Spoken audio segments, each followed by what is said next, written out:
Eid special कॅरमलाइज्ड आणि creamy taste असलेले अगदी मसालेदार आणि टेस्टी असे शीरखुर्मा रेसिपी आपण आज पाहणार आहोत। अगदी सहज व सोप्या पद्धतीने घरच्या घरी बनवूया शीरखुर्मा। महिनाभराच्या उपवासानंतर शरीरातली एनर्जी भरून काढण्यासाठी भरपूर ड्रायफ्रूटचा वापर करून तयार केलेला हा शीरखुर्मा एकदम पौष्टिक असतो। चला तर वेळ न घालवता आपण रेसिपीकडे वळूयात। इथे मी 1 वाटी सीडलेस खजूर घेतलेले आहेत आणि त्याचे असे छान बारीक तुकडे करून घेतलेले आहेत। आता हे सर्व खजूर मी गरम दुधामध्ये भिजवून घेत आहे। इथे तुम्ही खारीकाचेही तुकडे वापरू शकता, पण आपल्याला ते 2 ते 3 तास अगोदर भिजवून घ्यावे लागेल। एकदम बारीक अशा सेवया मी इथे घेतलेली आहे।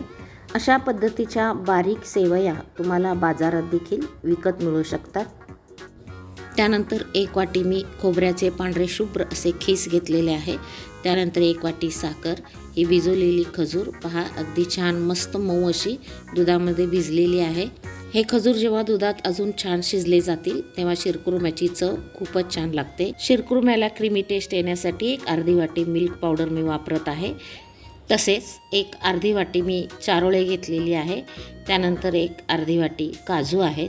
त्यानंतर अर्धी वाटी मी बदाम आणि पिस्ता देखील घेतलेली आहे। तसेच 1 पाऊण वाटी तूप घेतलेली आहे आणि 15 ते 20 अख्खे विलायची इथे मी वापरत आहे। आता कढईत तूप गरम करून आपण बदाम पिस्ता भाजून घेऊयात, काजू देखील हलकेसे भाजून घेऊयात, चारोळे घालूयात, विलायची घालूयात आणि खोबऱ्याचं किस देखील घालूयात। आता हे सर्व घटक आपण 2 ते 3 मिनिटांसाठी हलकेसे भाजून बाजूला काढून घेऊयात एका प्लेटमध्ये आणि ते थंड करून घेऊयात। त्याच कढईमध्ये आपण आणखीन 1-2 चमचे तूप घालून घेतलेल्या सेवया मंद आचेवर गोल्डन रंगापर्यंत छान भाजून घेऊयात। सेवया देखील छान भाजून घेतल्यानंतर आपण एका प्लेटमध्ये काढून थंड करून घेऊयात। एकदम मंद आचेवर गरम झालेल्या कढईमध्ये आपण घेतलेली 1 वाटी साखर त्यामध्ये घालूयात। पाणी किंवा दुधाचा वापर न करता आपण हे कॅरमलाइज्ड करून घेणार आहोत। कढई जसजसे गरम होईल तसं हे साखर छानपैकी विरघळेल आणि याला छान असा गोल्डन कलर येईल। पूर्णपणे साखर विरघळल्यानंतर यामध्ये आपण 2 चमचे तूप घालूयात, छान मिक्स करून घेऊयात आणि मग हळूहळू आपण त्यात साधारण 1 लिटर दूध घालून घेत आहोत। दूध घातल्यानंतर कॅरमलाइज्ड हे थोडंसं घट्ट होईल, पण हळूहळू जसजसे दूध गरम होईल तसं ते विरघळेल आणि आपल्या दुधाला देखील छान असा कलर येईल। तुपात भाजून घेतलेल्या ड्रायफ्रूटचे मी 2 भाग केलेली आहे। 1 भाग मी मिक्सीमध्ये घालून त्याची जाडसर पावडर करून घेणार आहे आणि 1 भाग दुधामध्ये अख्खे तसेच मी वापरणार आहे। पहा या पद्धतीने मी थोडंसं जाडसर असं ह्या ड्रायफ्रूटचे पावडर करून घेतलेली आहे। दूध आपलं छान उकळत आहे। आपण जी मिल्क पावडर घेतली होती त्यामध्ये मी दूध घालून त्याचं पेस्ट करून घेतलेली आहे।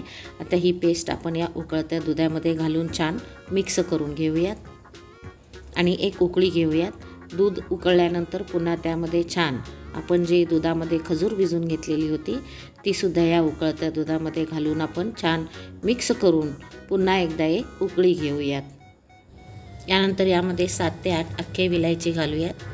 त्यानंतर तुपात भाजून घेतलेले अख्खे ड्रायफ्रूट्स घालूयात आणि त्यानंतर त्याच्यामध्ये आपण जी ड्रायफ्रूटची पावडर करून घेतली होती ती देखील या दुधात घालून छान उकळवून घेऊयात। हे सर्व ड्रायफ्रूट्स दुधामध्ये 4 ते 5 मिनिटांसाठी छान उकळवून घेतल्यानंतर आपण त्यामध्ये भाजून घेतलेले शेवया देखील घालणार आहोत। शेवया घालून घेतल्यानंतर 3 ते 4 मिनिटांसाठी छान उकळवून घ्या आणि मग एका मोठ्या भांड्यामध्ये हे शीरखुर्मा बाजूला काढून घ्या। अगदी मस्त कॅरमलाइज्ड आणि पौष्टिक असे शीरखुर्मा आपले तयार आहे।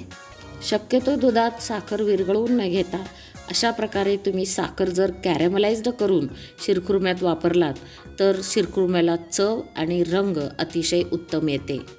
सर्व करताना अगदी गरमागरम सर्व करा। अगदी मनात येईल तेव्हा तुम्ही अशा प्रकारे सहज व सोप्या पद्धतीने शीरखुर्मा बनवून त्याचा आस्वाद घेऊ शकता। आजची ही स्पेशल रेसिपी कशी वाटली नक्की कमेंट करून सांगा। व्हिडिओला लाईक करा, जास्तीत जास्त शेअर करा। आणखी नवनवीन रेसिपी पाहण्यासाठी माझ्या चॅनलला जरूर सबस्क्राईब करा।